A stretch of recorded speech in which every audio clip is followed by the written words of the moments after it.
WXCO 98.9, Wausau's real news and great conversation. Here's your Daily News Roundup. For Civic Media News, I'm Connie Fellman.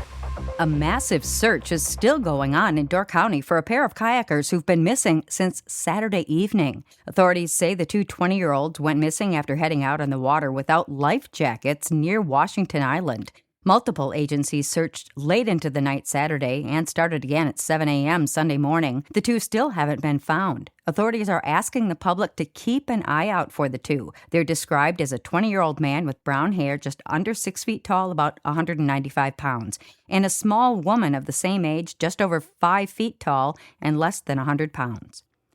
A new report says Ben Wickler, the former head of Wisconsin's Democratic Party, is exploring a 2028 Senate run that could put him against Republican Ron Johnson. According to NBC News, Wickler has been in discussions about a campaign, and some Democrats see his current book tour as a way to build name recognition across the state. During his time as party chair, he focused on grassroots organizing and helped Democrats win statewide races and reshape the legislature through new maps. Johnson, who faces re-election in 2028, has said he'd prefer not to run again, but hasn't made a final decision. Work starts later this year on Wisconsin Dells Parkway. The Wisconsin Department of Transportation says crews will begin in September to reconstruct the stretch of parkway between Highway 13 and East Adams Street. The project includes pavement, curve, gutter replacements, as well as improvements to the shared-use path on the west side. Off-road work began earlier this summer. The project is set to be completed in the spring of 2029.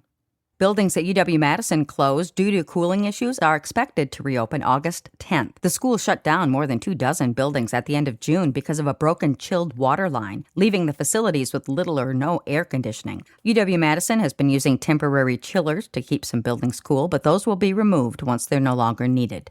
An Eau Claire man charged with having a gun on school grounds has recently entered pleas in court. A criminal complaint shows Andrew Shishuga went to Putnam Heights Elementary School and would not leave for 5 minutes after ringing the doorbell. Law enforcement said Shishuga applied for a job and was upset he wasn't hired. He was arrested on multiple charges. He has since pleaded not guilty on all counts and remains in custody on a $10,000 cash bond.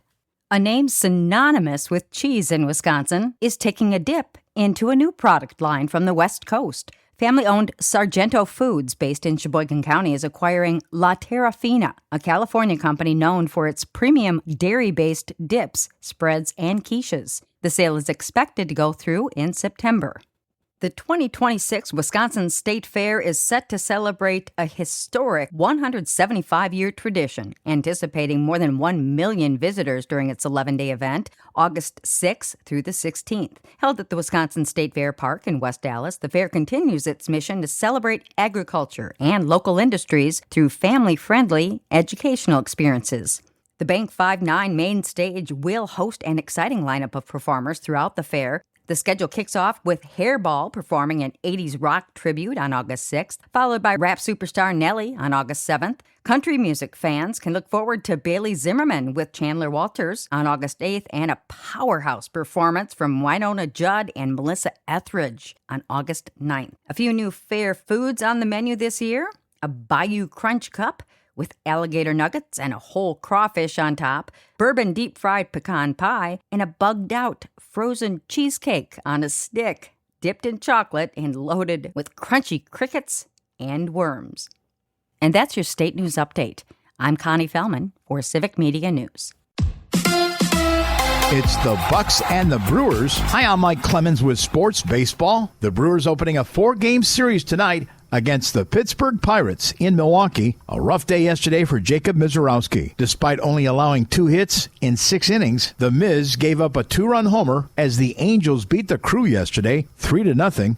I threw a pitch that I wanted and put in a great spot, a ball off the zone, and dude hit it. Today is the trading deadline. The Mets sent former Brewer Freddie Peralta to the Tampa Bay Rays. NFL, Packers tight end Tucker Kraft is back at practice after a torn ACL 9 months ago. Jordan Love on the NFL Network. I love him. He's a dog. He's been doing nothing but great things, and I think for the whole line in general, just being able to get guys solidified, get guys back healthy. Obviously, Jordan Morgan going at left tackle, getting Zach Tom back healthy at right tackle. So, I'm very excited, and it just comes down to being able to build consistency in that group and stay healthy. From the Packers training camp with sports, I'm Mike Clemens. Other than a little fog this morning, today is going to be mostly sunny with a high in the low to mid 80s here this afternoon. Tonight, mostly clear. We're going to drop down to around 60 for a low. Tomorrow, partly cloudy with a shower or thunder shower with a high right around 83. I'm meteorologist Sean Cable. That's your Wausau News Roundup from WXCO. Find more news anytime at WXCO.FM. Subscribe to this podcast on Spotify, Apple, or wherever you find your podcasts.